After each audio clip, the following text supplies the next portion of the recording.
I'm Rebecca, 29, and this is the story of how a single-family dinner exposed the man I thought I'd marry for who he really was, and how his own boss became the catalyst for me finding my voice again. Before I go deeper into my story, I'd love to know where you're watching from. If you've ever stood your ground when someone failed to see your worth, feel free to let me know below. And if these kinds of stories speak to you, you're welcome to follow the channel for more. When I first met Marcus at that corporate networking event 3 years ago, I thought I'd found my person.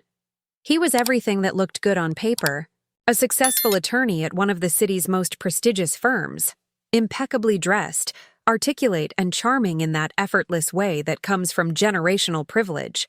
I was 26 then, working my way up as a marketing director at a mid-sized agency, proud of what I'd built from nothing. Marcus had this way of making me feel like I was the only person in the room when he spoke to me. He'd lean in close, during conversations, ask thoughtful questions about my work, and genuinely seemed interested in my opinions about everything from campaign strategies to social justice issues. Those early months felt like a fairy tale I'd never dared to dream for myself. But looking back now, I can see the subtle signs I chose to ignore. The way he'd gently correct my pronunciation of certain wines at dinner. How he'd suggest I might want to tone down my enthusiasm when discussing work achievements with his colleagues.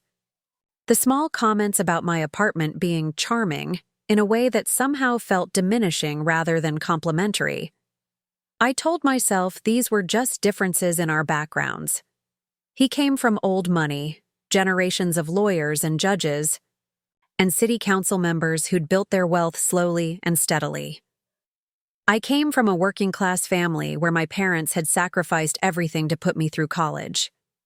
I thought his corrections were helpful, his suggestions were guidance, and his family's reserve was just sophisticated restraint. Marcus would often talk about how his family valued tradition and propriety above all else. Sunday dinners were sacred. Holiday gatherings followed specific protocols that had been in place for decades. There were right ways and wrong ways to do things, and I found myself constantly trying to learn the rules of a game I didn't even realize I was playing. The thing about gradual erosion is that you don't notice it happening until you look up one day and realize how much of yourself you've given away. I started choosing my words more carefully around him. I stopped sharing certain work victories because they seemed to make him uncomfortable. I found myself apologizing for things that didn't require apologies, for being too loud, too excited, too much. He never explicitly told me to change. That would have been too obvious, too cruel for someone as refined as Marcus. Instead, he used phrases like, "You might consider," and "Perhaps it would be better if," and "I just think you'd be more comfortable." Each suggestion felt reasonable, in isolation, but together they formed a pattern I was too in love to recognize. I remember the exact moment I realized I'd started editing myself. We were at dinner with some of his law school friends, and they were discussing a recent Supreme Court decision that directly impacted advertising regulations, my area of expertise. I opened my mouth to contribute, then stopped myself, wondering if my input would sound too aggressive or uninformed. I sat there silent while they debated points I could have clarified, insights I could have shared, perspectives I could have offered. Marcus reached over and squeezed my hand under the table, giving me what I thought was an encouraging smile. But now I wonder if it was approval for my silence rather than support for my voice. The engagement came 18 months into our relationship, at his family's country club during their annual charity gala. It was everything a proposal should be: romantic, public enough to feel special but private enough to feel intimate, with his grandmother's ring that had been in the family for 4 generations. I said yes because I loved him, yes, but also because I'd already invested so much of myself in becoming the woman he needed me to be. Planning the wedding became another lesson in the importance of tradition and propriety. His mother, Eleanor, had very specific ideas about everything from the venue to the guest list to the style of invitation. My suggestions were heard politely and then quietly dismissed in favor of what had always been done in their family. I told myself this was normal, that all future mothers-in-law were controlling, that it was easier to go along than to fight battles that didn't really matter, but every small concession felt like signing away another piece of myself with invisible ink. The first time Marcus brought me home to meet his parents, I spent weeks preparing. I researched conversation topics, bought a conservative dress that cost more than my monthly grocery budget, and practiced speaking more softly because Marcus had mentioned that his mother appreciated gentle voices in women. I wanted so desperately to make a good impression, to prove that I was worthy of joining their family legacy. The Thornfield estate sat on 12 acres in the most exclusive part of town, with manicured gardens and a circular driveway that seemed designed to intimidate anyone who didn't belong. Eleanor greeted us at the door wearing pearls and a smile that never quite reached her eyes. She was the kind of woman who had perfected the art of being polite, while simultaneously making it clear that politeness was a gift she was choosing to bestow rather than something you'd earned. "Rebecca, how lovely to finally meet you," she said, her tone suggesting it had taken far too long for this introduction to happen. "Marcus has told us so much about your work." The pause before work was subtle but unmistakably dismissive, as if my career in marketing was a cute hobby rather than the thing I'd built my identity around. Robert, Marcus's father, was equally reserved but in a different way.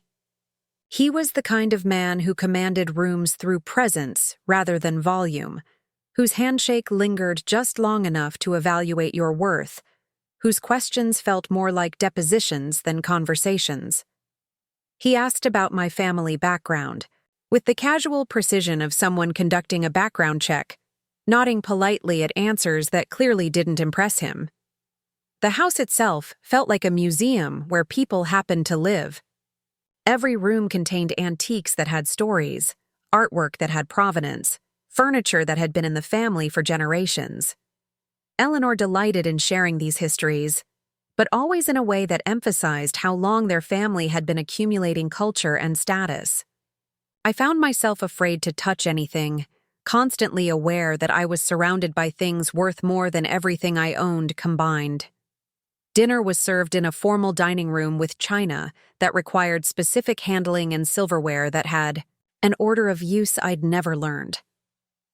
I watched Marcus navigate these protocols effortlessly, the way children of privilege always do, with an unconscious grace that comes from growing up in environments where such things matter. I tried to mirror his movements, hyper-aware of every gesture, every bite, every word. The conversation flowed around topics I couldn't fully participate in. Family friends I'd never met, social events I'd never attended, shared memories from a world I'd never inhabited. When they asked about my background, I felt like I was translating my life into a foreign language, trying to make my parents' sacrifices and my own achievements sound impressive to people who measured success by entirely different metrics. Eleanor had a particular way of asking questions that felt designed to highlight differences rather than build connections. "And your mother, what does she do?" Delivered with the kind of smile that suggested she already knew the answer wouldn't meet their standards. When I explained that my mother had worked double shifts as a nurse to put me through college, Eleanor nodded with the patronizing sympathy, reserved for people whose struggles exist safely in the abstract. Marcus seemed oblivious to these subtle dynamics, or perhaps he was so accustomed to them that they felt normal. He participated in conversations that excluded me without seeming to notice my silence. He laughed at inside jokes I couldn't understand, and referenced shared experiences I could never be part of. I began to understand that I wasn't being introduced to his family so much as being evaluated for a position I wasn't sure I wanted. The most telling moment came when Eleanor was showing me around the house, pointing out family portraits and explaining genealogies that stretched back centuries. We stopped in front of a painting of Marcus's great-great-grandmother, a stern-looking woman in an elaborate Victorian dress. "She was quite remarkable," Eleanor said, her voice taking on the reverent tone she reserved for family history. "She married into the family, but she understood her role perfectly. She supported her husband's career, maintained the household, raised 4 children, and never once made a scene or drew unwanted attention to herself. She knew that a woman's greatest strength lies in her ability to elevate others while remaining gracefully in the background. The message was clear, though delivered with such elegant subtlety that I couldn't object without seeming paranoid or oversensitive. This was what they expected from the women who married into their family. Graceful, invisibility, supportive silence, strength that served others rather than advancing yourself. I smiled and nodded, but something cold settled in my stomach that evening. It was the first time I truly understood that I wasn't being welcomed into this family as much as I was being assessed for how well I could disappear into it. Robert's evaluation was different but equally unsettling. He asked detailed questions about my work, but in a way that felt like he was looking for weaknesses rather than celebrating strengths. When I mentioned a successful campaign I'd led that increased client revenue by 30%, he nodded thoughtfully and then asked if I'd had adequate supervision during the project. When I explained an innovative strategy I'd developed, he wondered aloud whether such approaches were sustainable in the long term. Every achievement I shared was met with gentle skepticism disguised as concerned inquiry. It became clear that, in Robert's worldview, success that came too quickly or easily was somehow suspect. That real accomplishment required the kind of slow, steady accumulation of influence that took generations to build.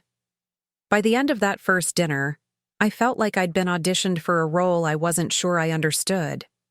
Marcus was animated during the drive home, pleased by how well everything had gone, and excited about how fond his parents seemed of me.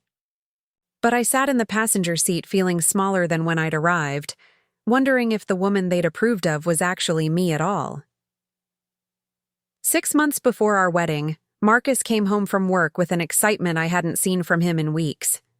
He'd been under tremendous pressure at the firm, working on a case that could make or break his trajectory toward partnership, and the stress had been affecting everything from his sleep to his patience with my career demands. But that evening, he practically bounced through the door of my apartment with news that felt like a breakthrough. "Rebecca, you'll never guess what happened today," he said, loosening his tie with one hand while reaching for me with the other. "Dad's business partner, James Davidson, is coming to Sunday dinner this week, and he's bringing his wife. This is huge." I knew enough about the Thornfield family dynamics to understand the significance. James Davidson wasn't just Robert's business partner. He was a legend in legal circles, the kind of man whose recommendation could open doors that years of hard work might never budge. More importantly, he was someone Robert genuinely respected, which made him practically mythical in the family hierarchy. Marcus explained that Davidson rarely accepted social invitations, preferring to keep his business and personal relationships carefully separated. The fact that he'd agreed to a family dinner meant that Robert was being considered for something significant, possibly a partnership in Davidson's private consulting firm, which would represent the culmination of Robert's career ambitions. "This could change everything for our family," Marcus said, and I loved how he said, "our family," including me in the legacy he was so proud to be part of. Dad's been working toward this opportunity for years. If Davidson recommends him for the consulting partnership, it would establish our firm as one of the most influential in the state. The weight of the occasion wasn't lost on me. This wasn't just another Sunday dinner. It was a performance where every detail mattered, where the family's ability to present themselves as worthy of Davidson's respect would be scrutinized and evaluated. I understood that my role in this evening would be crucial, that I'd finally have the opportunity to contribute meaningfully to Marcus's family legacy. I spent the entire week preparing with an intensity that bordered on obsession. I researched Davidson's background, reading every article and interview I could find about his career and interests. I discovered that he'd built his reputation on innovative legal strategies that bridged traditional practice with modern business needs. Exactly the kind of forward-thinking approach that my marketing expertise could complement. I chose my outfit carefully, settling on a navy dress that was elegant without being flashy, professional without being intimidating.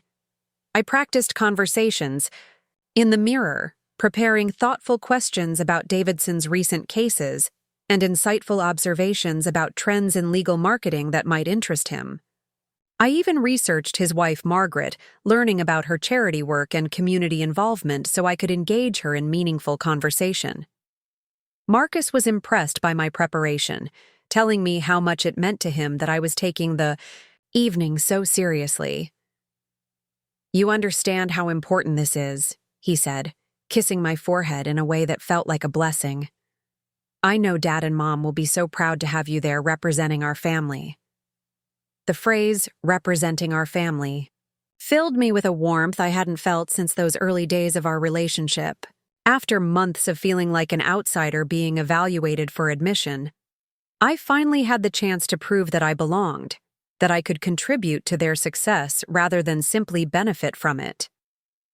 I imagined the evening unfolding like a perfect symphony.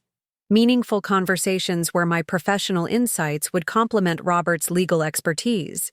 Moments where Eleanor would see me as an asset rather than an obligation. Recognition from Davidson himself that Marcus had chosen.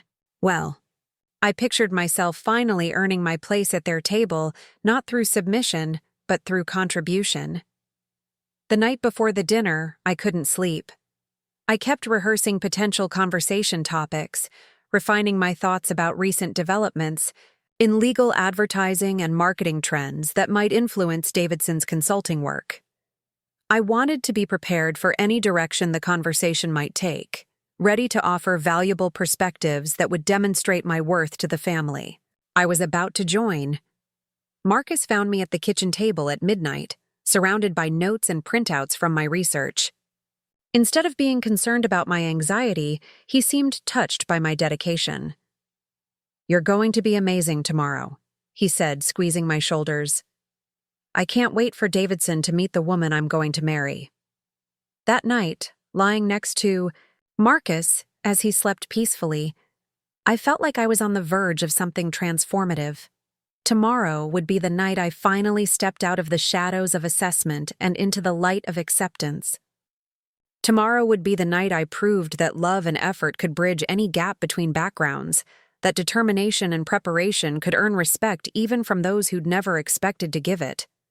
I had no idea that tomorrow would actually be the night I discovered exactly what Marcus's family thought my role should be, or that their vision of my contribution would be so different from my own. I fell asleep dreaming of meaningful conversations and earned respect, completely unprepared for the devastating reality of what they actually expected from me. The afternoon of the dinner, I arrived at the Thornfield estate 2 hours early, as Eleanor had requested. She wanted to review the evening's protocol and ensure everything would reflect properly on the family. I was eager to help, seeing this as another opportunity to demonstrate my commitment to becoming part of their world.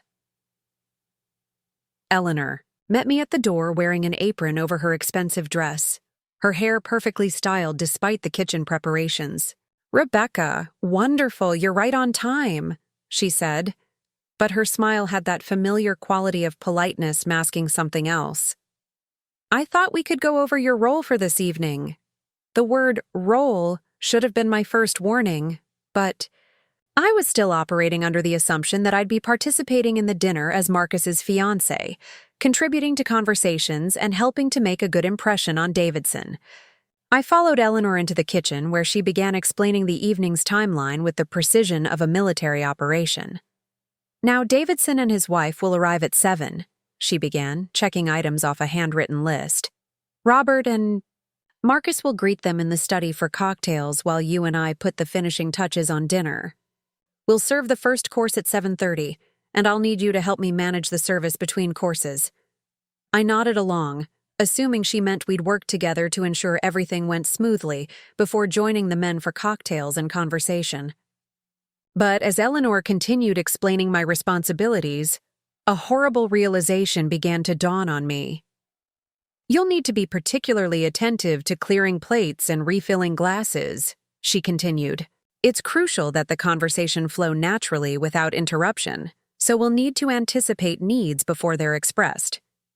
Davidson values seamless hospitality, and any awkwardness or delay could reflect poorly on our family's ability to manage important occasions. Of course, I said slowly, still hoping I was misunderstanding.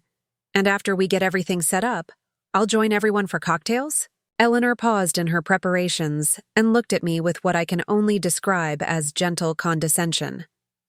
Oh, sweetheart, I think there's been a misunderstanding. Tonight is far too important for casual socializing.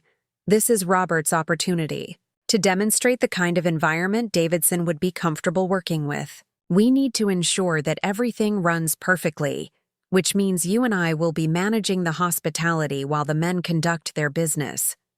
The words hit me like a physical blow, but I tried to rationalize them away. Maybe she meant just for the first part of the evening. Maybe once dinner was served, I'd join the conversation. So after dinner is served, then I'll sit with everyone? Eleanor's expression shifted to something that looked almost sympathetic, which somehow made everything worse. Rebecca, dear, I thought Marcus had explained this to you. Tonight isn't a social dinner. It's a business meeting that happens to involve a meal. Davidson needs to see that Robert comes from a family that understands proper protocol, where everyone knows their appropriate role. She paused, choosing her words carefully. Your role tonight is to serve, not speak. Davidson needs to see that our family understands the importance of creating an environment where serious men can conduct serious business without distractions. I felt like the floor had disappeared beneath my feet. All my preparation, all my research, all my carefully planned contributions to conversations that would never include me. I stood there in Eleanor's pristine kitchen, wearing the navy dress I'd chosen so carefully, holding printouts of my research about Davidson's work, and realized I'd been preparing for a completely different evening than the one they'd planned. But I thought, Marcus said this was an opportunity for me to meet Davidson, to represent our family well. My voice sounded small and confused even to my own ears. Eleanor's smile became more pronounced, but not warmer. And you will represent us well by demonstrating that Marcus is marrying a woman who understands her proper place. Davidson comes from very traditional backgrounds, Rebecca. His wife has never worked outside the home, and she's built her reputation on being the perfect hostess and support system for her husband's career. They need to see that Marcus has chosen similarly. The full horror of the situation was beginning to crystallize. This wasn't about my inability to contribute. It was about their belief that my contribution should be invisible service rather than meaningful participation. They hadn't invited me to this dinner to showcase my value to the family. They'd assigned me to it to demonstrate my willingness to disappear into domestic support. What if Davidson asks me about my work? I asked, grasping for some way this could still work out. He won't, Eleanor said with absolute certainty.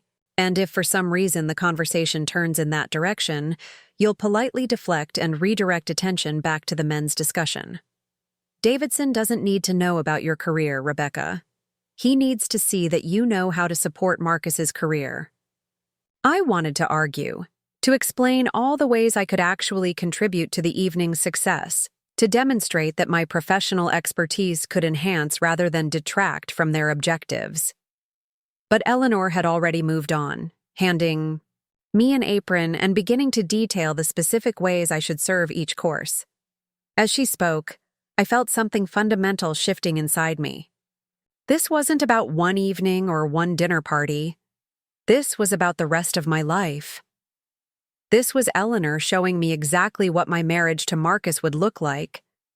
Endless occasions where my job would be to facilitate other people's conversations, to anticipate other people's needs, to ensure other people's comfort while remaining perpetually in the background.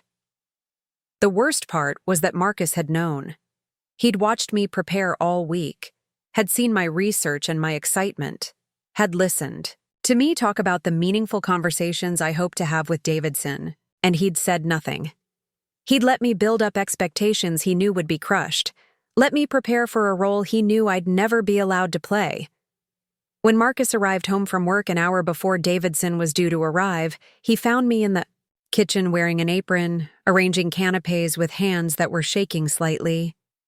He kissed my cheek and told me everything looked perfect, but he didn't ask why I looked like I'd been crying, didn't seem to notice that the woman who'd been excited about this evening for weeks was now moving through preparations like a robot. "You're going to be great tonight," he said, straightening his tie in the hallway mirror. "I can't wait for Davidson to see what an amazing hostess you are." Hostess. Not fiancé, not partner, not the marketing professional who'd spent a week researching his business interests. Hostess. The word felt like a cage I was being asked to step into willingly, with a smile on my face and gratitude in my heart. As 7 o'clock approached and I heard Davidson's car in the driveway, I realized I was about to discover something about the man I was planning to marry that would change everything. Because Marcus was about to spend an entire evening watching me be treated as invisible help, and I was about to find out whether he saw anything wrong with that picture. At exactly 7 o'clock, I heard the doorbell ring and the sounds of formal greetings from the front hall. Through the kitchen door, I could hear Robert's booming voice welcoming Davidson, the measured tones of polite conversation, and Marcus's eager participation in what was clearly an important moment for his family. Eleanor was making final adjustments to our presentation, smoothing her apron and reminding me once more to remain invisible unless specifically needed.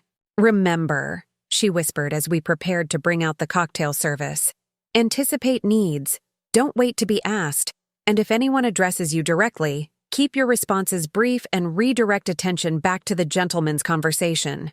A. Nodded, feeling like an actress who'd learned the wrong script for the play she was about to perform in. We entered the study carrying silver trays, and I got my first glimpse of the legendary James Davidson. He was younger than I'd expected, maybe 55, with salt and pepper hair and intelligent eyes that seemed to take in everything at once.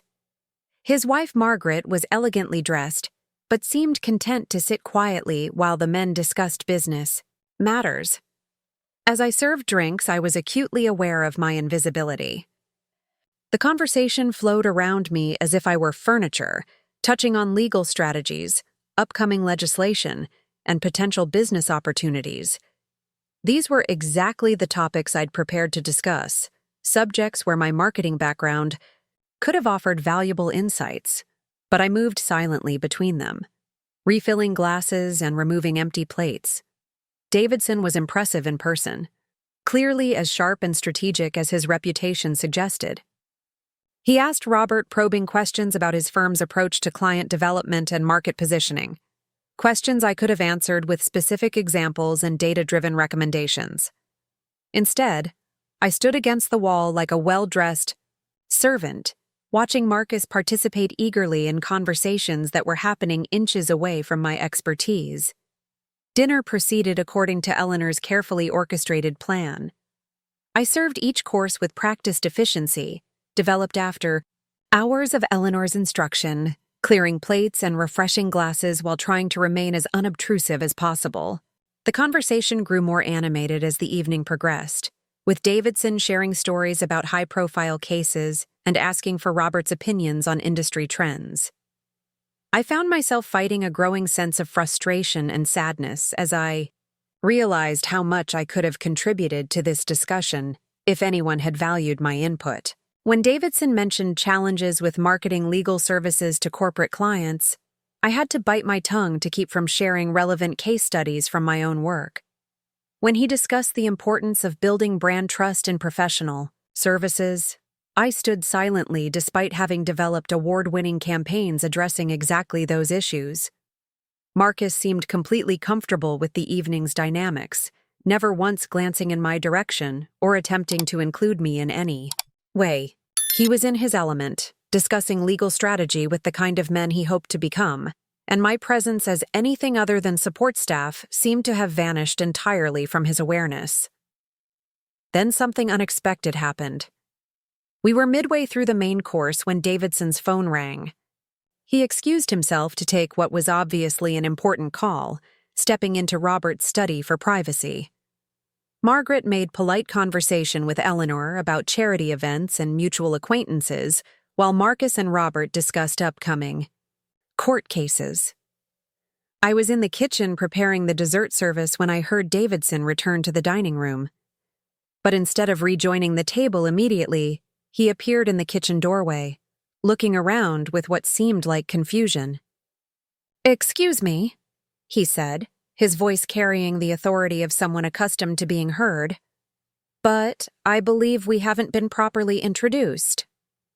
I froze, dessert plates in my hands, unsure how to respond. This wasn't part of Eleanor's protocol. Davidson wasn't supposed to seek me out.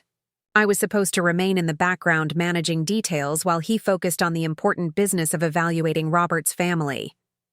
"I'm Rebecca," I managed, setting down the plates and wiping my hands on my apron with as much dignity as I could. "Muster, James Davidson," he said, extending his hand with the same respect he'd shown Robert and Marcus. "And you are—" Before I could answer, Eleanor appeared behind him, her smile bright, but her eyes warning me to be careful. "Rebecca is Marcus's fiancée," she said smoothly. "She's been helping me ensure everything runs perfectly this evening." Davidson nodded, but his attention remained focused on me rather than Eleanor's explanation. "And what do you do professionally, Rebecca?" The question I'd been preparing for all week, asked in the kitchen while I wore an apron instead of at the dinner table where I'd imagined it would come up. Eleanor's warning look intensified, but something in Davidson's genuine interest made me decide to answer honestly. "I'm a marketing director," I said, standing a little straighter.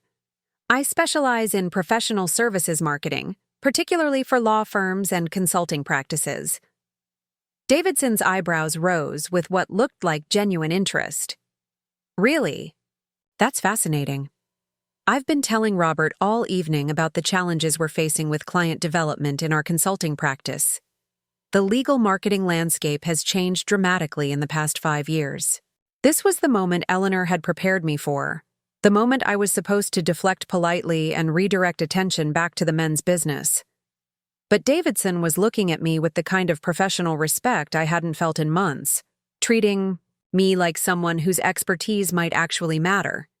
"It really has," I heard myself saying. "Digital transformation has completely changed how professional services build trust with corporate clients. The old relationship-based model still matters, but it has to be supported by strategic content marketing and thought leadership platforms." Davidson nodded enthusiastically. "Exactly. We've been struggling with that transition. Our reputation opens doors, but we're competing with firms that understand how to leverage digital presence for credibility building." I felt something awakening in me that had been dormant for months. The confidence that came from being recognized as competent, the energy that flowed from engaging with challenging problems, the simple pleasure of being treated as if my thoughts mattered. "The key is integrating traditional relationship building with modern content strategy," I continued, forgetting Eleanor's warning look, forgetting my role as invisible hostess, remembering who I was when I wasn't trying to disappear. "You want to demonstrate expertise through valuable content that reaches decision-makers before they need your services, so when relationships do open doors, you're already established as a thought leader." Davidson was listening intently, asking follow-up questions about implementation strategies and success metrics. For 10 minutes, we had the kind of substantive professional conversation I'd been craving for months, the kind of interaction where my expertise was valued and my insights were sought rather than merely tolerated. It wasn't until I noticed the silence from the dining room that I realized how long we'd been talking. Eleanor appeared in the doorway, her polite mask barely concealing her horror at this deviation from the evening's script. "Mr. Davidson," she said smoothly, "I believe Robert was hoping to continue your conversation about the Patterson case." Davidson glanced at his watch, seeming surprised by how much time had passed. "Of course," he said, then turned back to me with what looked like genuine regret. "Rebecca, This has been incredibly valuable. I'd love to continue this conversation sometime when we have more opportunity to explore these ideas. He handed me his business card, James Davidson, giving his card to the woman who was supposed to be serving drinks and clearing plates. I hope you'll consider reaching out. Our consulting practice could benefit tremendously from the kind of strategic thinking you've just demonstrated. As he returned to the dining room, I stood in the kitchen holding his business card, feeling like I'd just remembered who I used to be. For the first time in months, someone had treated me like Rebecca the marketing professional rather than Rebecca the fiancé in training. Someone had sought out my expertise, valued my insights, and treated me with the kind of professional respect I'd been unconsciously starving for. But as I heard the conversation resume in the dining room, Marcus's voice eager to reclaim Davidson's attention, Robert's tone slightly strained after the unexpected interruption, I realized that what felt like validation to me had probably felt like disruption to everyone else. I was about to discover just how much my moment of professional recognition had cost me in terms of family approval, and how Marcus really felt about his fiancée being treated as an equal rather than an accessory. The rest of the dinner passed in a fog of mechanical service and growing awareness that something fundamental had shifted. I completed my assigned tasks, serving dessert, clearing plates, ensuring coffee was perfectly prepared. But my mind kept returning to those 10 minutes in the kitchen when James Davidson had treated me like a professional colleague rather than domestic help. Davidson made a point of thanking me personally when he and Margaret were leaving, telling Marcus how lucky he was to have someone with such keen business insights joining the family. Margaret complimented the meal graciously, and Davidson shook hands with Robert while mentioning how much he'd enjoyed our brief but illuminating discussion about marketing strategy. I should have felt vindicated by his public acknowledgement of our conversation, but instead I found myself watching Marcus's face as Davidson spoke. There was something in his expression, not pride in his fiancée's professional competence, but something that looked almost like embarrassment, as if he were being complimented on a pet's unexpected trick rather than a partner's expertise. Eleanor's goodbye was particularly pointed. "Rebecca was such a help with the service tonight," she told Margaret, emphasizing the word service in a way that felt deliberately diminishing after Davidson's professional recognition. "She has such a natural instinct for anticipating needs and staying appropriately in the background." After the Davidsons left, Robert retreated to his study to make some phone calls, and Eleanor disappeared into the kitchen to oversee the final cleanup. Marcus and I were finally alone together for the first time all evening, and I waited for him to acknowledge what had happened, to comment on Davidson's obvious respect for my professional insights, to maybe even apologize for the way I'd been relegated to service while conversations I could have enriched happened without me. Instead, he loosened his tie and smiled with satisfaction. "That went perfectly," he said, pouring himself a nightcap from Robert's bar. "Dad is over the moon about how impressed Davidson seemed. This could really be the break our family has been working toward." I waited for him to continue, to mention my part in the evening's success, to acknowledge Davidson's comments about my business insights. When he didn't, I decided to bring it up myself. "Davidson seemed interested in my marketing background," I said carefully, watching Marcus's reaction. His smile faltered slightly. "Yeah, that was unexpected. I'm not sure how that conversation even started." The word unexpected hit me like a slap. Not impressive or valuable or even interesting, but unexpected, as if my professional competence was an anomaly that had disrupted the evening's proper flow. "He asked me what I did for work," I explained, feeling defensive in a way that seemed ridiculous but somehow necessary. Was I supposed to lie? Marcus set down his drink and turned to face me fully, and I could see that we were about to have a conversation that had been building all evening. "Of course not. It's just, tonight was really important, Rebecca. Davidson needed to see our family operating at our best, and getting sidetracked by other topics wasn't ideal timing. Other topics? I repeated, my voice rising despite my efforts to stay calm. He was asking about professional services marketing, Marcus. That's literally my area of expertise. I could have contributed valuable insights to the business discussion you were all having. But that wasn't your role tonight, he said, his tone taking on the patient quality he used when he thought I was being unreasonable. Tonight was about Dad's opportunity with Davidson. It wasn't about showcasing your career. The casual dismissal in his voice made something snap inside me. My career isn't something that needs to be showcased, Marcus. It's something that could have actually helped your father's opportunity if anyone had bothered to include me in the conversation. Marcus sighed, running his hands through his hair in frustration. Rebecca, you're missing the point. Davidson isn't looking for marketing advice from Dad's future daughter-in-law. He's evaluating whether our family understands proper protocol for business relationships. Proper protocol, I repeated slowly, letting the words settle between us. You mean my job was to be seen and not heard, to serve drinks and clear plates while you discuss topics I'm actually qualified to contribute to?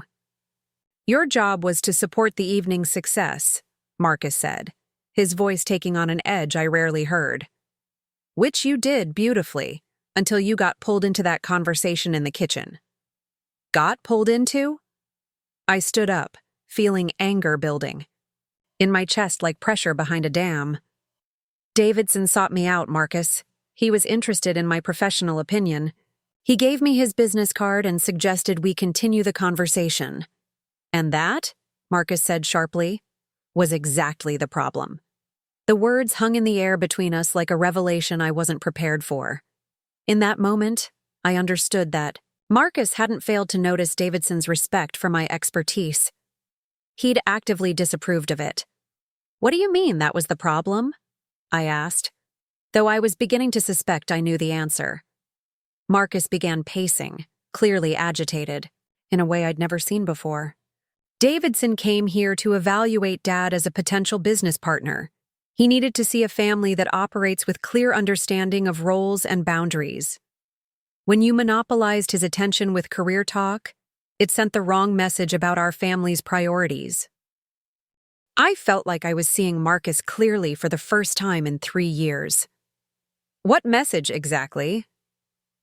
That we're the kind of family where business discussions get derailed by personal agendas, he said, his voice growing sharper. Davidson expects a certain level of structure in his professional relationships. He needs to know that when he's conducting business with Dad, there won't be distractions or complications. Distractions, I repeated numbly. That's what you think I am.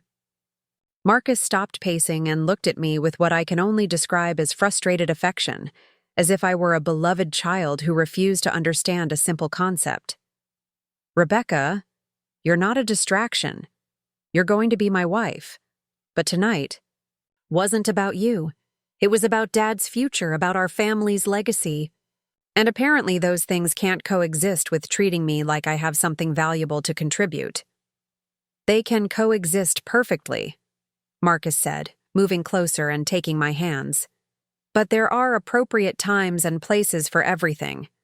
Tonight was about demonstrating that our family understands how to create the right environment for serious business relationships. I pulled my hands away, finally understanding the full scope of what I was looking at. The right environment, being one where I'm invisible unless I'm serving drinks. The right environment being one where everyone understands their role, Marcus corrected, his patience clearly wearing thin. Mom has been preparing you for months to understand how these occasions work, Rebecca. This wasn't some surprise sprung on you at the last minute. And there it was. The acknowledgement that this evening had been a test I was supposed to pass by, proving my willingness to disappear when required. All those months of subtle corrections and gentle suggestions hadn't been about helping me fit in. They'd been about training me to know my place. So, when we're married, I said slowly, my role at important business functions will be to manage hospitality while you handle the meaningful conversations. Your role will be to support our family's success, Marcus said, as if this were obviously reasonable. Just like Mom has done for Dad for 30 years. Their partnership works because they each understand their strengths and responsibilities. I thought about Eleanor, with her perfectly managed households and her graceful invisibility at social functions, always ensuring everyone else's comfort while never claiming space for her own expertise or opinions. I thought about 30 years of dinner parties where she'd served drinks and facilitated conversations she was never invited to join. What if I don't want that role? I asked quietly. Marcus stared at me as if I'd asked what would happen if I decided to stop breathing. What do you mean? What if I want to be included in the business conversations? What if I want my professional expertise to be valued rather than hidden? What if I want to be a partner in our marriage rather than support staff? The silence that followed was deafening.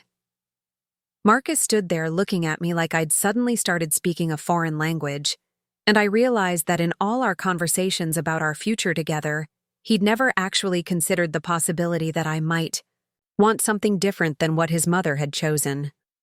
Rebecca, he said finally, his voice taking on the tone he used when he was trying to be patient with unreasonable demands. You can't have it both ways. You can't be part of our family's professional world and also maintain the kind of relationship that works for serious business partnerships. Why not?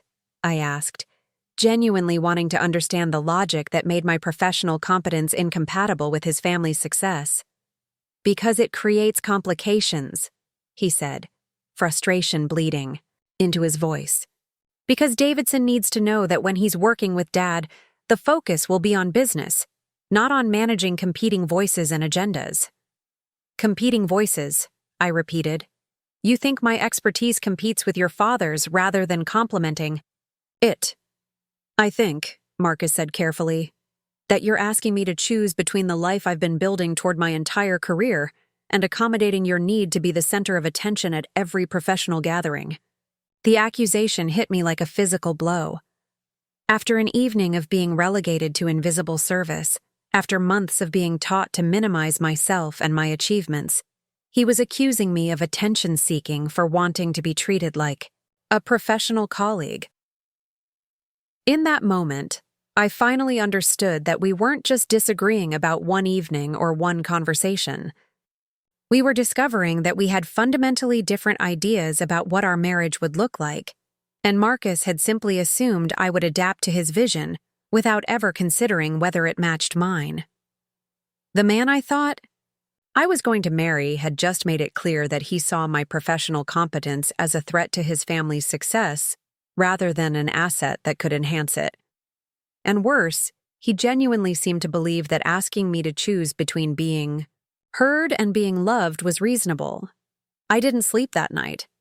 I lay in my bed staring at the ceiling, replaying every moment of the evening and every word of our argument, trying to understand how I'd gotten so far down a path that led to somewhere I didn't want to go.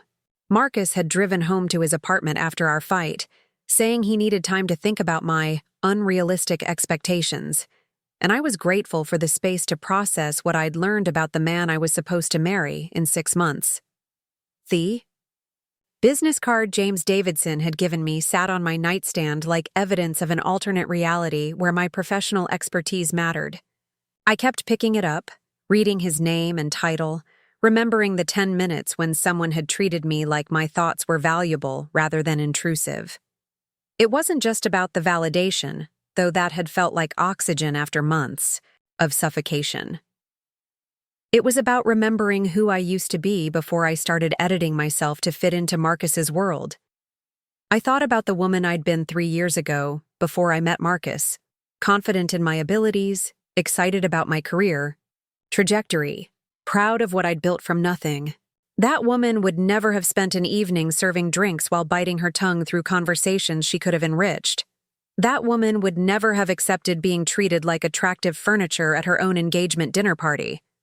But somewhere along the way, I'd let that woman disappear in favor of becoming someone Marcus's family could approve of. I'd traded my voice for acceptance, my professional identity for social positioning, my sense of self for the promise of belonging to something that looked like success from the outside.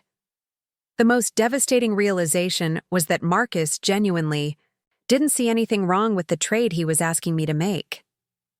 In his mind, supporting his career and minimizing my own was just the natural order of marriage, the way successful partnerships worked in his world. He wasn't consciously trying to diminish me. He simply couldn't imagine why I'd want anything different than what his mother had chosen.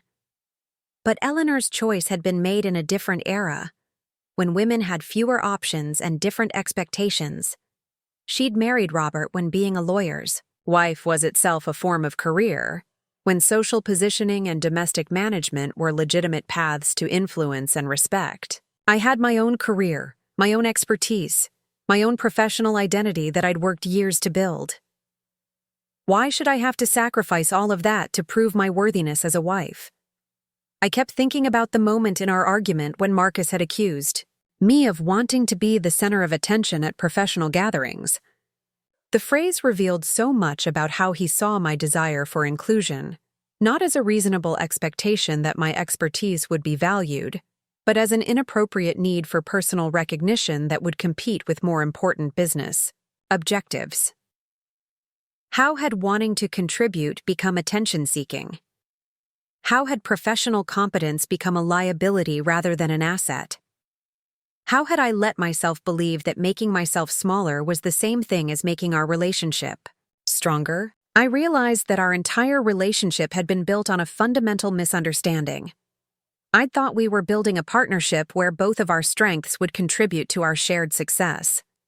He'd thought he was finding a woman who would support his existing trajectory without requiring adjustments to accommodate her own ambitions. We'd never actually discussed what equality would look like in our marriage, because he'd never considered that I might want equality in the first place. The engagement ring on my finger suddenly felt heavy, like a beautiful shackle I'd asked to wear. I thought about the wedding planning we'd been doing, all those decisions about venues and flowers and guest lists, and realized we'd been planning a celebration of a partnership that didn't actually exist. We'd been planning to promise each other things we'd never clearly defined, making vows about a future we'd never honestly discussed. I thought about Eleanor's comments about Marcus's great-great-grandmother, the woman who'd understood her role perfectly and never made a scene or drew unwanted attention to herself. That was the template Marcus expected me to follow, the model of marriage success his family had been perpetuating for generations. Strong women who used their strength exclusively in service of other people's ambitions. Intelligent women who kept their intelligence carefully contained within domestic boundaries. But I didn't want to be remembered as someone who'd understood her role perfectly if that role required me to pretend my expertise didn't exist. I didn't want to spend the next 30 years managing hospitality while other people had the conversations I was qualified to contribute to. I didn't want to become someone whose professional accomplishments were seen as complications rather than contributions. The hardest part was acknowledging how much I'd already changed in trying to become the woman Marcus's family wanted me to be. I'd started speaking more softly, choosing my words more carefully, apologizing for achievements that should have been celebrated. I'd learned to make myself smaller in rooms where I should have been taking up space, to defer to other people's expertise in areas where I had valuable insights to offer. I'd been so focused on earning their approval that I'd stopped asking whether their approval was worth what it was costing me. When Marcus called the next morning, I could hear in his voice that he expected our argument to be over, that he assumed a night of reflection would have helped me understand the reasonableness of his position. "I hope you had time to think about everything," he said, his tone warm but slightly patronizing. "I know last night was overwhelming, but I think you'll see that it actually went really well overall." It did go well, I agreed, surprising him. With my calm tone, "Just not in the way you think." There was a pause while he processed this. "What do you mean?" "I mean, James Davidson saw something valuable in my professional expertise, and instead of being proud of that recognition, you were embarrassed by it. That tells me everything I need to know about how you see my career fitting into our marriage. Rebecca, we've been through this, Marcus said, his patience already wearing thin. One conversation with Davidson doesn't outweigh the larger objectives of the evening. You're right, I said quietly. One conversation doesn't outweigh larger objectives. But it made me realize that your larger objectives don't include treating me as an equal partner. The silence that followed was different from the frustrated pauses of our previous argument. This was the silence of someone beginning to understand that a conversation he'd thought was about one evening was actually about the fundamental structure of our relationship. What are you saying, Rebecca? I looked at the engagement ring on my finger, thinking about all the compromises I'd made to get to this point. All the ways I'd diminished myself in pursuit of a future that required me to keep diminishing myself, indefinitely. I'm saying I don't want to spend the rest of my life apologizing for being competent at my job, I said finally. I don't want to raise daughters who think their expertise is a liability rather than an asset. I don't want to become someone who's proud of knowing her place if that place doesn't include being heard. You're being dramatic, Marcus said. But I could hear uncertainty creeping into his voice. We can work this out. We can find a balance. What would balance look like? I asked. Would I be allowed to speak at every other dinner party? Would my professional opinions be welcome on alternating weekends? That's not fair, he said. You're right, I agreed. It's not fair. None of this is fair, Marcus. And I'm finally ready to admit that. The conversation that ended our engagement didn't happen all at once. It unfolded over several days of increasingly painful discussions where we kept discovering how fundamentally different our expectations had been for our marriage. Marcus genuinely couldn't understand why I wouldn't want the life his mother had built, and I couldn't make him see that what looked like partnership to him felt like erasure to me. He tried various approaches to change my mind. First came the rational arguments about how successful his parents' marriage had been, how their clearly defined roles had allowed them to build something lasting and prosperous. He pointed out the beautiful life Eleanor had created, the respect she commanded in their social circles, the influence she wielded through charity work and community involvement. She's not powerless, Rebecca, he insisted during one of our increasingly frequent phone calls. She's built her own form of success within the structure of their partnership. But when I asked whether he'd be willing to reverse our roles, to have his professional contributions minimized while mine took precedence, he couldn't even engage with the hypothetical. The idea was so foreign to his worldview that he couldn't imagine it, which proved my point more effectively than any argument I could have made. Then came the emotional appeals. Marcus reminded me of everything we'd built together, all the plans we'd made, the life we'd been working toward. He talked about how much his family had grown to care for me, how disappointed they'd be if I walked away over what he still insisted was a misunderstanding about one evening. You're throwing away 3 years over a dinner party, he said, his voice breaking with genuine confusion and hurt. This isn't who we are, Rebecca. This isn't what our relationship is about. But that was exactly the problem. I was finally understanding what our relationship was about, and it wasn't what I'd thought I was signing up for. I wasn't throwing away 3 years over a dinner party. I was acknowledging 3 years of gradual compromise that had led me to a place I didn't want to be. The hardest part was that Marcus wasn't a villain. He wasn't consciously trying to control or diminish me. He was simply operating from a worldview where what he was asking seemed reasonable, even generous. In his mind, he was offering me security, social status, and a clearly defined role in a successful family structure. The fact that this offer required me to minimize my professional identity wasn't cruelty on his part. It was just the natural order of how he'd been taught successful marriages worked. But understanding his perspective didn't make it more acceptable to me. If anything, it made everything sadder, because it meant we weren't dealing with something that could be fixed through better communication or compromise. We were dealing with fundamentally incompatible visions of what a marriage should look. Like Eleanor tried to intervene, inviting me to lunch at her country club to discuss what she diplomatically called the recent misunderstanding. She was gracious and concerned, genuinely worried that I was making a mistake that would hurt both Marcus and myself. Marriage requires sacrifice from both partners, she explained over perfectly prepared salads that cost more than most people's grocery budgets. I understand that your generation has different expectations, but some truths about successful partnerships transcend generational changes. She talked about the early years of her marriage, how she'd had to learn to support Robert's career growth even when it meant setting aside her own ambitions. She'd wanted to be a teacher, she told me, but had realized that being a lawyer's wife was a more important contribution to their shared future. I don't regret that choice, she said, her eyes reflecting decades of certainty. I built something meaningful through supporting Robert's success. Our family's influence in this community exists because I understood how to use my strengths in service of our larger objectives.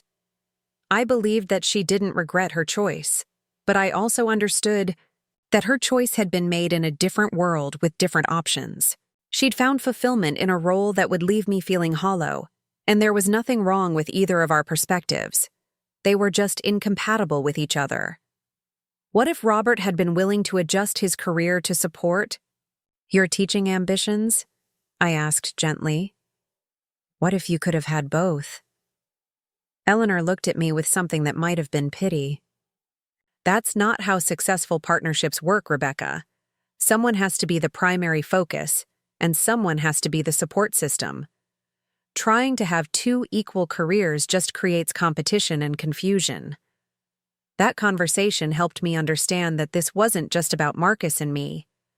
This was about two different philosophies of marriage, two different definitions of success, two different ideas about what love should require from the people who share it. The final conversation with Marcus happened on a rainy Thursday evening in my apartment. He'd come over with flowers and a speech about how we could work through anything if we just committed to understanding each other better. He was prepared to make small adjustments, to find ways I could feel more included in social situations while still maintaining the family's professional boundaries. But I'd spent the week imagining 30 years of small adjustments and careful inclusions. 30 years of being grateful for moments when my expertise was acknowledged, rather than expecting it to be valued consistently. I'd imagined raising children in a household where their mother's professional competence was treated as a special occasion rather than a normal part of life. I love you, I told him, meaning it completely. But I can't marry someone who sees my career as something to be managed rather than celebrated. I don't see it that way, Marcus protested, but we both knew that wasn't entirely true. You see it as something that can coexist with your family's expectations as long as it doesn't interfere with more important objectives, I said gently. And I need to be with someone who sees my professional success as one of those important objectives. I slipped off the engagement ring and placed it on my coffee table between us. It was beautiful, that ring. A family heirloom that connected me to generations of women who'd made different choices than the one I was making. I felt sad for all of us, for the life Marcus and I wouldn't build together, for the compromises that had seemed reasonable until I finally understood what they would cost me. Marcus stared at the ring for a long moment, then looked at me with an expression I'd never seen before. Not anger or confusion, but something that looked almost like recognition. You're really going to walk away from all of this, he said quietly. I'm really going to walk towards something else, I replied. The weeks following our breakup were harder than I'd expected, not because I regretted my decision, but because I had to rebuild my sense of who I was without the constant effort of fitting into someone else's expectations. I'd spent so much energy over the past 3 years learning to be the woman Marcus's family wanted me to be that I'd almost forgotten what it felt like to simply be myself. I moved back into the apartment I'd been subletting, reclaimed my space, with furniture that reflected my taste rather than what would impress Marcus's parents, and slowly began to remember what my life had looked like before I'd started editing it for someone else's approval. It was simultaneously liberating and disorienting, like recovering from an illness I hadn't realized was affecting my vision. The professional world welcomed me back with open arms. My colleagues at the marketing agency had noticed the gradual changes in my confidence over the past year. The way I'd started second-guessing decisions that came naturally to me. The way I'd begun apologizing for expertise that should have been celebrated. My boss, Jennifer, took me out for drinks a few weeks after the breakup and made an observation that hit harder than I'd expected. "You're different," she said, studying my face with the directness that had made her successful in business. "You're more yourself than you've been in months. I was starting to worry that we were losing you to someone else's version of who you should be." It was sobering to realize that my professional deterioration had been visible to people who worked with me every day, that my efforts to become the woman Marcus needed had been undermining the woman I'd worked years to become. About a month after our breakup, I was surprised to receive a phone call from James Davidson. I'd kept his business card but hadn't reached out, partly because contacting him felt like it would be connected to the evening that had changed everything, and partly because I wasn't sure whether his professional interest had been genuine or just polite conversation. "Rebecca," he said when I answered, his voice carrying the same warmth and respect I remembered from our kitchen conversation. "I hope you don't mind me calling. I got your number from your agency's website. I've been thinking about our discussion regarding professional services marketing, and I'd like to explore whether you might be interested in consulting on a project." The opportunity he described was exactly the kind of challenge I'd been craving, helping his consulting firm develop a comprehensive marketing strategy that would bridge traditional relationship building with modern digital presence. It was complex, high-profile work that would stretch my expertise in directions I'd been eager to explore. "I have to ask," I said carefully, "did Marcus or his father mention that we're no longer engaged?" There was a pause, and I could hear surprise in Davidson's voice when he responded. "I had no idea. I'm sorry if this call is awkwardly timed. My interest in your professional expertise is completely separate from any social connections." That conversation led to a consulting contract that became the most professionally fulfilling work I'd done in years. Davidson's respect for my expertise was consistent and genuine, and working with his team reminded me what it felt like to be valued for what I could contribute, rather than how well I could disappear into the background. More importantly, Davidson's approach to professional relationships showed me what I'd been missing in my personal life. He treated me as an equal collaborator, sought out my opinions on strategic decisions, and created space for my expertise to influence outcomes rather than just inform conversations I wasn't invited to join. It was a model of professional partnership. That made me realize what I wanted in a personal partnership as well. 3 months after our breakup, I ran into Eleanor at the grocery store. The encounter was awkward but not hostile. She was polite but distant, clearly unsure how to interact with the woman who'd walked away from her son. But as we stood in the produce section making uncomfortable small talk, she said something that stayed with me for weeks. "Marcus is seeing someone new," she mentioned almost casually. "A lovely girl from a good family. She's very understanding about family obligations." The word understanding carried all the weight Eleanor intended, and I felt a flash of sympathy for this new woman who was probably being taught the same lessons about knowing her place that I'd learned over 3 years of careful instruction. I hoped she was someone who genuinely wanted the role Eleanor was preparing her for, someone who would find fulfillment in the kind of supportive partnership that had left me feeling invisible. But mostly, I felt grateful that it wasn't me anymore. That evening, I called my parents for the first time since the breakup, without feeling like I needed to explain or justify my decision. My mother, who'd always been quietly worried about how much I'd changed during my relationship with Marcus, simply said, "I'm proud of you for knowing what you need." It was such a simple statement, but it captured something I'd lost sight of during those years of trying to become someone else. Knowing what you need isn't selfish or unreasonable. It's the foundation of any relationship that's going to work long term. Marcus had needed someone who would support his family's vision of success, and I had needed someone who would celebrate rather than manage my professional competence. Neither of us was wrong, but we were wrong for each other.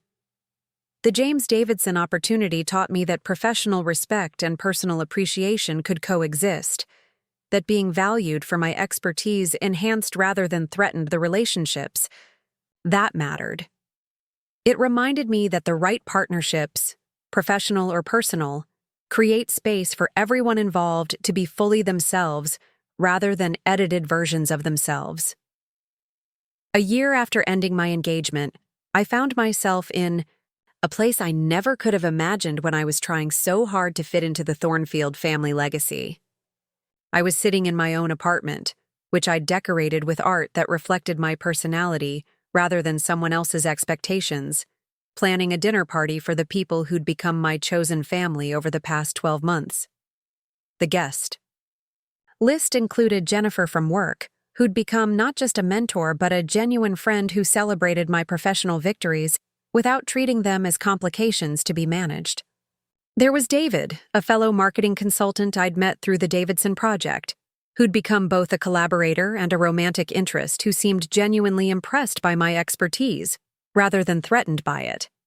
My college roommate Sarah had driven in from 3 hours away, bringing her partner and their new baby, eager to reconnect with the version of me they remembered from before I'd disappeared into someone else's expectations. Most surprisingly, James Davidson and his wife Margaret were coming, having evolved from a professional relationship into something that felt like genuine friendship. Margaret, I discovered, was nothing like the silent, supportive wife I'd assumed her to be during that devastating dinner party. She was a retired professor who'd built her own successful consulting practice and had chosen to step back from public speaking only after achieving everything she'd wanted professionally. She and James had built their marriage around mutual respect and shared decision-making, and their partnership had become a model for what I hoped to find in my own relationships. As I prepared dinner, not as invisible service, but as an expression of hospitality I genuinely wanted to offer, I reflected on how different this gathering felt from the careful performances I'd learned to orchestrate during my engagement.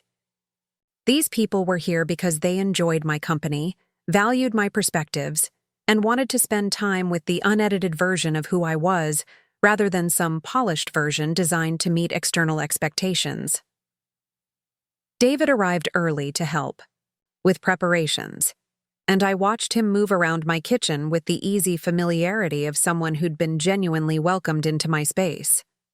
He asked thoughtful questions about the Davidson Consulting Project, offered insights about campaign strategies I was developing, and treated my professional success as something to be celebrated rather than carefully managed around more important priorities. "You're different than when we first met," he said as we worked together on the final dinner preparations. "More confident, more yourself." It was true. Over the past year, I'd rediscovered the professional confidence that had been gradually eroded during my relationship with Marcus. I'd stopped apologizing for my expertise, stopped editing my achievements to make other people more comfortable, stopped shrinking myself to fit into spaces that were too small for who I actually was. The evening unfolded with the kind of natural conversation I'd been hungry for during those years of carefully orchestrated social performance. Jennifer and Margaret discovered shared interests in nonprofit consulting. David and James found common ground in their approaches to client relationship building. Sarah updated everyone on her new role managing marketing for a sustainable energy startup. The conversation flowed across professional boundaries and personal interests, with everyone contributing expertise and insights that enhanced rather than competed with each other. At one point, Margaret pulled me aside while we were clearing plates between courses. "James told me about the circumstances under which you first met," she said quietly. "I want you to know that what you experienced that evening wasn't about your worth or your competence. It was about a family that hadn't learned how to create space for women to be both professionally accomplished and personally valued." Her words meant more to me than she probably realized. For months after the breakup, I'd wondered whether I'd been oversensitive, whether I'd thrown away a good relationship, over expectations that were unrealistic or unfair. But Margaret's perspective, from someone who'd navigated decades of professional success within a traditional marriage, helped me understand that wanting to be valued for my expertise wasn't unreasonable. It was fundamental. As the evening wound down and my guests began to leave, I felt a sense of completeness that had nothing to do with romantic partnership or family approval. I'd built something meaningful around shared respect and genuine appreciation.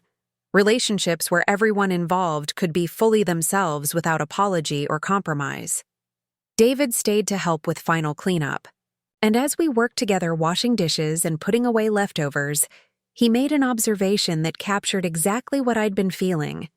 "This felt like family," he said simply. "Not the kind you're born into or marry into, but the kind you choose, because they see the best in who you are and want to help you become even more yourself." That night, lying in bed in my own space, surrounded by evidence of the life I'd built on my own terms, I thought about the difference between earning love and receiving it freely. With Marcus, I'd been constantly working to prove my worthiness for acceptance, editing myself to fit into predetermined roles, apologizing for taking up space that belonged to more important people. But the family I'd chosen, professional, colleagues who'd become friends, romantic partners who celebrated rather than managed my ambitions, old friends who'd never expected me to be anyone other than myself, offered something different. They loved me not because I'd learned to minimize myself effectively, but because they valued the fullness of who I was when I stopped trying to be smaller. Has life ever led you to create a family outside of blood ties? I'd really appreciate hearing your thoughts in the comments. Your stories matter. And if this journey touched something inside you, feel free to support the channel or pass this video along to someone who needs it.